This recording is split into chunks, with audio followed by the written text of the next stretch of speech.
बोलिए श्यावर रामचंद्र की जय, पवन पुत्र हनुमान की जय, श्री अम्बे मात की जय, श्री सतगुरु महाराज की जय। हर हर महादेव।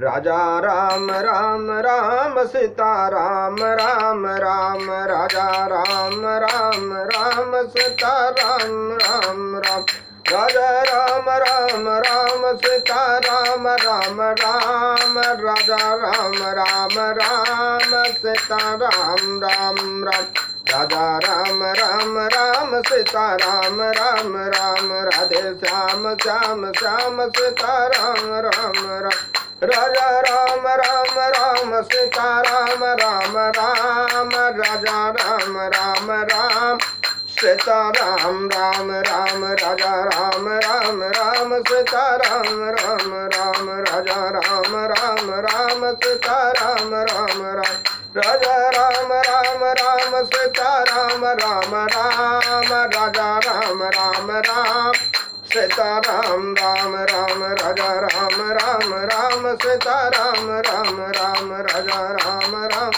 राम सीता राम राम राम, राजा राम राम राम सीता राम राम राम, राधे श्याम श्याम श्याम सीता राम राम राम।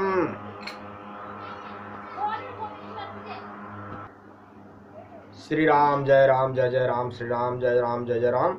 भगवान शंकर के आशीर्वाद से, प्रभु श्री राम जी के कृपा से, देवी माँ के आशीर्वाद से, सदगुरु के कृपा से, श्री भक्तमाल कथा भाग 243 श्री हरि व्यास देव जी की कथा है। श्री हरि व्यास देव जी भगवत भजन के तेज और बल से देवी को भी मंत्रोपदेश दिया था। आगे अपने आप लोग अगले कथा में श्री भट्ट जी की कथा सुना, जो अजय संसारीपुरी को जीतने में महावीर भट्ट जी अपर उज्जवल श्रृंगार रस पारावार प्रकट किया था। अब आगे आप लोग श्री हरि व्यास देव जी की कथा सुनिए। भक्तमाल कथा है, गीत के माध्यम से। खेचरी नर की शिष्य निपट अचर जय हयावे, विदित बात संसार संत मुख कीरति गावे, बैरागिन के वृंद रहत संग श्याम सनेही, जव जोगेश्वर मध्य मनु शोभित बय देही, श्री भट्ट चरण रज परसति सकल सृष्टि जाको नई, हरि व्यास तेज हरि भजन बल देवी को दीक्षा दई, श्री राम जय जय राम। श्री हरि व्यास जी ने भगवत भजन के तेज और बल से देवी को भी मंत्रोपदेश दिया था। अपनी दिव्य गति से आकाश में विचरण करने वाली देवी मनुष्य की शिष्या बनी। यह सुनकर नितांत ही आश्चर्य होता है, किंतु यह सत्य है। सारे संसार में यह बात प्रसिद्ध है।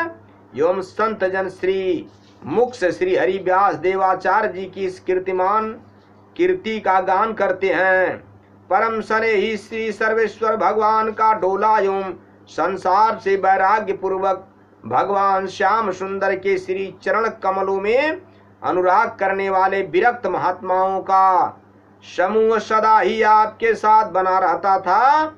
विरक्तों के बीच में आपकी ऐसी शोभा होती थी जैसे नौ योगेश्वरों के बीच श्री विदेहराज जनक शोभा पाते थे।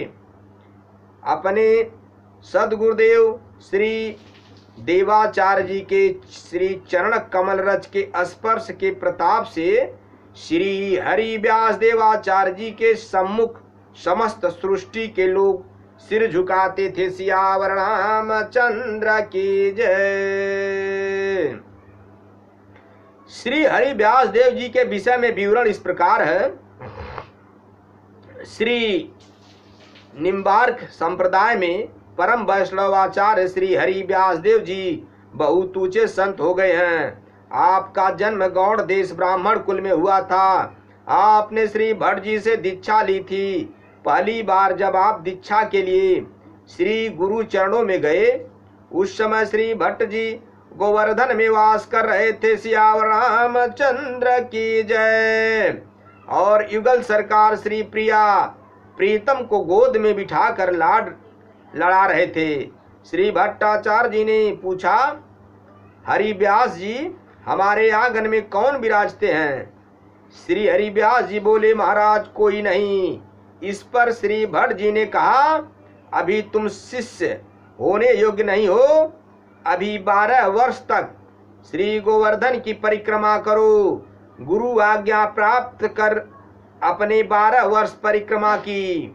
तत्पश्चात फिर गुरु समीप आए। गुरुदेव ने फिर वही प्रश्न किया और इस पर उन्होंने वही पुराना उत्तर दिया। पुनः 12 वर्ष श्री गोवर्धन की परिक्रमा करने की आज्ञा हुई। आज्ञा शिरोधार्य कर श्री हरिव्यास देव जी ने पुनः 12 वर्ष तक परिक्रमा की। तदुपरांत गुरु आश्रम में आए और आचार्य की गोद में प्रिया प्रियतम को देखकर कृत्य हो चरणों में लौट गए। अभिनव योग जान आचार्य ने दीक्षा दी। योग्य जान आचार्य ने दीक्षा दी। मेरे भाइयों, मेरे मित्रों, यहाँ पे बहुत ही ज्ञान की बात है। जैसा पात्र होना चाहिए उसमें वैसा द्रव्य डालना चाहिए। पात्र को ऐसा नहीं तो द्रव्य न डालें, नहीं तो पात्र ही खराब हो जाता है। इसीलिए जब शिष्य भक्ति के योग्य हो तो उसको दीक्षा देना चाहिए। गुरु लोगों ने ऐसा किया है। गुरुदेव श्री भट्टाचार्य जी के आज्ञानुसार आपने युगल शतक पर संस्कृत में भाष्य लिखा। स्वामी जी ने संस्कृत में कई मूल ग्रंथ भी लिखे। इनमें प्रसन्न भाष्य मुख्य है। 10 श्लोकों की अनन्य भाष्यों में इसमें विशेषताएं यह है कि वेद के तत्व निरूपण के अतिरिक्त उपासना पर काफी जोर दिया गया है। ब्रज भाषा में युगल शतक नामक पुस्तक में आपने 100 दोहे और 100 गेय पद संग्रहित है, जो मिठास में अपना जोड़ नहीं रखते। ऊपर दोहे में जो बात संक्षेप में कही है वही नीचे पद विस्तार से कही गई है। इस संप्रदाय में युगल शतक पहली ही हिंदी रचना है। शायद इसी से इधे आदि बाणी कहते हैं और यही सर्वप्रथम उत्तर भारतीय संप्रदायाचार्य है। इससे पहले सभी आचार्य शायद दक्षिणित थे। स्वामी जी इस संप्रदाय में उस शाखा के प्रवर्तक हैं जिसे रसिक संप्रदाय कहते हैं। भगवान श्री कृष्ण के श्रृंगार रूपी उपासना ही इनका सर्वस्व है। श्री हरिव्यास देव जी का इतना प्रभाव हुआ कि श्री निम्बकार संप्रदाय की इस शाखा के संतों को तब से लोग हरिव्यासी ही कहने लगे। वैष्णवों के चारे संप्रदायों में इस संप्रदाय के संत अब भी हरिव्यासी ही कहलाते हैं। श्याम रामचंद्र की जय। एक बार श्री हरिव्यास देव जी साथ में संतों की जमात लिए हुए विचरते चटथावल नामक ग्राम में पहुंचे। वहां एक बाग में जल थल का सब सुपास देखकर आप बड़े प्रसन्न हुए और उस बाग में ही उतर कर स्नान भजन पूजन आदि नित्य कृत्य करके रसोई करने का विचार किया। उस बाग में ही एक देवी का मंदिर था। उसी समय किसी ने देवी की प्रसन्नता के लिए एक बकरे को लाकर देवी के सम्मुख वध किया। यह विभत्स दृश्य देखकर किसी ने जल तक नहीं पिया। सब संत भूखे ही रह गए। दिन बीता, रात्रि आ गई। उपवास पूर्वक श्री हरि स्मरण से भक्ति का तेज तो बढ़ा, पर भगवत प्रताप के कारण देवी प्रतिमा का तेज नष्ट हो गया। अतः देवी भक्त के तेज से एकदम अभिभूत हो गई। उन्होंने घबराकर तुरंत नवीन देह धारण कर आकर आपका एवं सब संतों का दर्शन किया और अत्यंत नम्रता पूर्वक बोली, आप लोग रसोई बनाइए, भूखे क्यों बैठे हैं? आपने उत्तर दिया, अब रसोई कौन करे? पहले करने का विचार तो था, परंतु यहाँ की स्थिति देखकर मन की और ही दशा हो गई। देवी ने कहा, जिसके निमित्त से आप लोगों को ऐसी खिन्नता प्राप्त हुई है वह देवी मैं ही हूँ। आज मैंने भक्ति का तेज देखा, अतः अब कृपा करके मुझे भी भक्ति का दान दीजिए और अपनी शिष्या बना लीजिए। श्याम रामचंद्र की जय। देवी की प्रार्थना सुनकर श्री हरि व्यास देवाचार्य जी ने उन्हें शिष्या बनाया। मंत्रोपदेश श्रवण करके उपरांत देवी जी अत्यंत शीघ्रता पूर्वक नगर को दौड़ी गई और वहां जाकर जो उस नगर का प्रमुख था उसको खाट समेत भूमि पर पटक दिया। तत्पश्चात उसकी छाती पर चढ़कर सूक्ष्म रूप से उसकी जिह्वा पर बैठकर उसके ही मुख से कहने लगी कि मैं तो श्री हरि व्यास देवाचार्य जी की शिष्या हो गई हूँ, तुम लोग भी शीघ्र उनका शिष्यत्व ग्रहण करो। यदि तुम लोग उनका शिष्यत्व नहीं स्वीकार करोगे तो मैं अभी अभी सबको मार डालूंगी। देवी का उग्र आदेश सुनकर वे परम हिंसक भी डर कर सब के सब आकर आपके शिष्य हो गए। एक दिन चांडाल आपकी शरण में आया और सद्गति के लिए प्रार्थना की।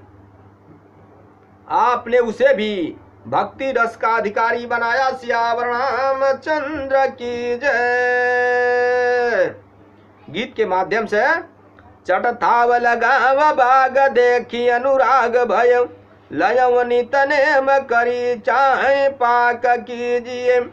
देवी को यश स्थान काहुब करल मार हानि ते खत गलानिया पानी नहीं पीजिए। भूख निसी भई भक्ति तेज मिढ़ गई नई देह धरी लई आय लिख मति भाजिए। करम जूर सोई कौन कर कछु और भई सोई मोह को दिज दान शिष्य कर लीजिए। कर देवी शिष्या सुन नगर की सटकी पटकी ले खाट जाकी बड़ऊ सरदार है। चढ़ी मठ बोले हूँ तो भई हरि व्यास दासी जवन दास हो तो पया बिडारू मार।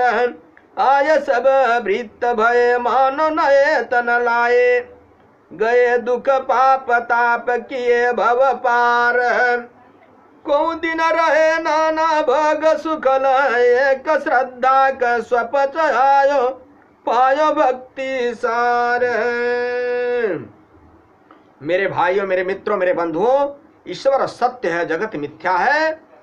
इस जगत में कहीं भी कैसे भी चलते फिरते उठते बैठते सोते जागते हर पल हर घड़ी राम नाम कृष्ण नाम नारायण नाम हरि नार का भजन करें। चलते फिरते उठते बैठते सोते जागते भक्ति मार्ग बने संत सेवा गुरु सेवा ब्राह्मण सेवा करें, गौ सेवा करें, जगत का कल्याण करें। हमेशा भगवान का दर्शन स्पर्शन करते हुए अपने जीवन का कल्याण करें। बड़े भाग्य मानुष तन पावा सुर दुर्लभ संतन ग्रंथन गावा। ये मनुष्य का शरीर साक्षात मोक्ष का साधन दरवाजा है। इसे पा करके व्यर्थ न करें। कहीं भी कैसे भी भगवान का भजन कीर्तन करें, अपने जीवन का कल्याण करें। श्यावर रामचंद्र की जय, पवन पुत्र हनुमान की जय, श्री अम्बे मात की जय, श्री सतगुरु महाराज की जय। हर हर महादेव। कथा विसर्जन होत सुनऊ पवन कुमार राम लखन सीता सहित मुँह पर करहूँ कल्याण।